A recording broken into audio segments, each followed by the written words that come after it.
being spiritual and being different. What makes you different? What makes you fall into the category of what they call a star seed, indigo child, star child? There's many things that can put you in that category. So let's go over some of those things. Let's just say the fact that you are sensitive to energy, or people's energies, people's auras. The fact that your dreams are out of this world. When you dream, you don't dream about regular mundane stuff. Your dream is like a fantasy movie or a sci-fi movie or a monster movie, depending on where it is that you travel to in your dreams. And the fact that in those dreams or in these places or in these different worlds that are nothing like Earth, you feel at home, you feel comfortable, and you're more interested in those places than you are interested in what's going on here. I mean, let's face it, if you're in a world where you can fly, or you can do magic, or you've got superhuman strength, or you're in charge of a crew of people, or you're a ruler or a king or a queen, you can just do things that are otherwise impossible to do here on Earth. That might appeal to you. And it's because you're not from here. Being a star child or an indigo child is basically you're someone who's aware that you are not originally from here. You are from somewhere else. You're very much aware, and you still can tap into, even though your abilities and your memories have been locked off, you can still tap into certain things. So, for example, you are sensitive to energy. You can pick up on people's auras, their energy, even their intentions or their thoughts towards you. You might be able to pick it up. It's something as simple as you being around somebody and for some reason you just don't like them and you don't know why. They haven't done anything to you. They haven't been rude or disrespectful to you. It's just that you just don't like their energy. And then there's some people you meet, don't know nothing about them, but you immediately just vibe with them and you feel a strong connection to that person where you want to talk more to this person and find out more about this person, where you want to be around them because it's like, we vibe out, we got a connection where you just want to go more into why do I have this connection with this person.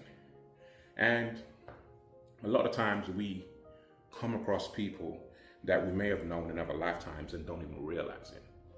I have actually come across somebody that I guess you could say knew in another life, another lifetime, another world.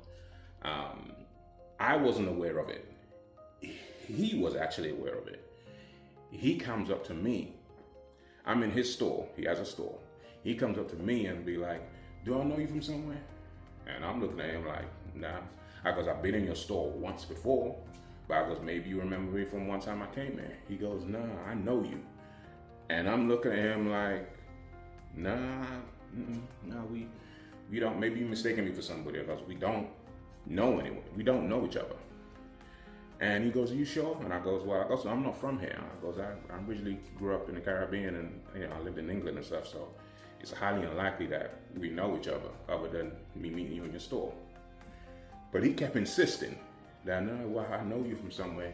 And he was, a very spiritual person. And he was picking up on the energy or the familiarity that he had with my soul. I wasn't aware of it.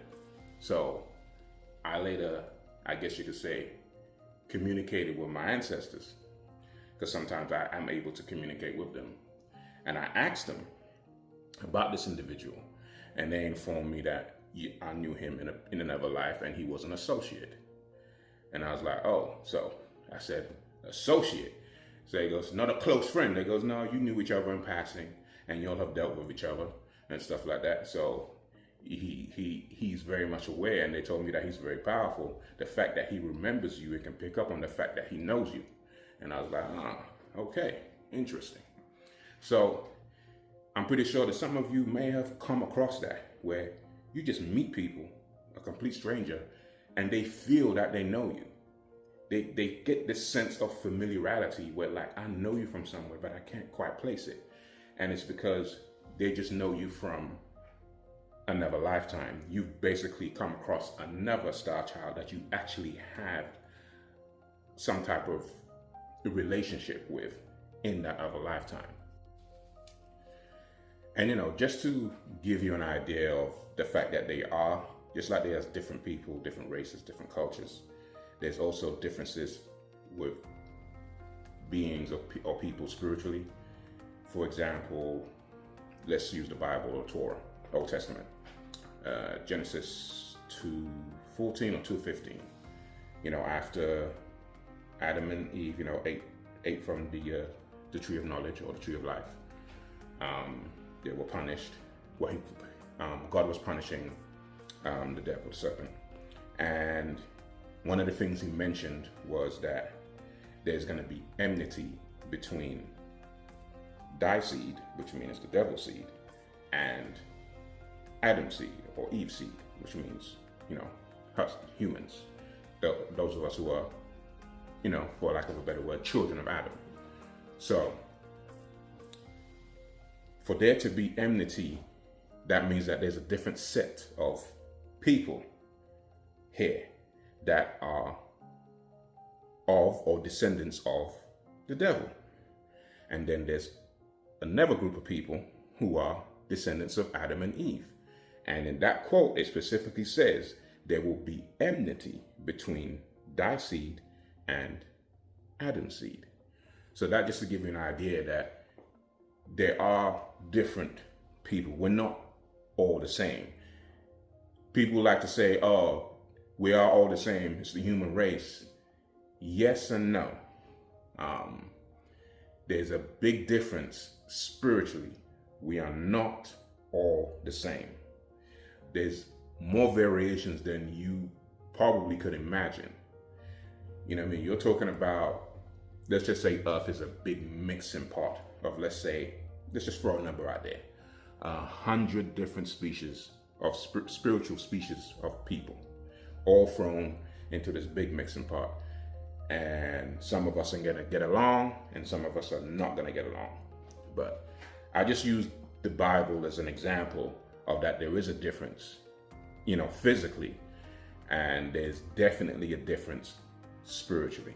Some of us are from different parts of the universe, different solar systems, different galaxies. But here on Earth, we pretty much more or less look the same in the sense of species-wise, we look the same. Culturally or skin tone-wise, there's differences from very pale to very dark and in between. Hair texture, this, that, and the other, features, and so on. And then we have culture, we have languages, and so on and so on and so forth. So there can be so much diversity on a physical level. What makes you think there isn't as much diversity on a spiritual level? What makes you think that spiritually we're all the same, or we all have the same soul? And there's another thing that also it mentions in the scriptures. Not everybody has a soul. We all would like to believe that we have a soul. The soul, which it talks about in the scriptures, which is a gift from the Most High. And some of us don't have it. Some of us have lost it. We have examples of, someone losing their soul. Let's say King David. He lost his soul. Hence, he wrote the book of Psalms, which is just a big book of prayers. Literally begging to get his soul back because he knew he messed up. King David, he did a lot of foul stuff when he was around, when he was a ruler. And he knew he had fallen from grace. So he started praying. Hence, we have the book of Psalms, which is basically a book of prayer. And so David, I'm just using King David as an example of you can have a soul and you can lose it.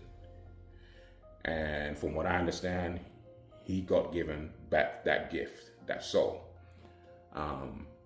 Some of us are born without it. Some of us will never get it. Some of us have it and we lose it.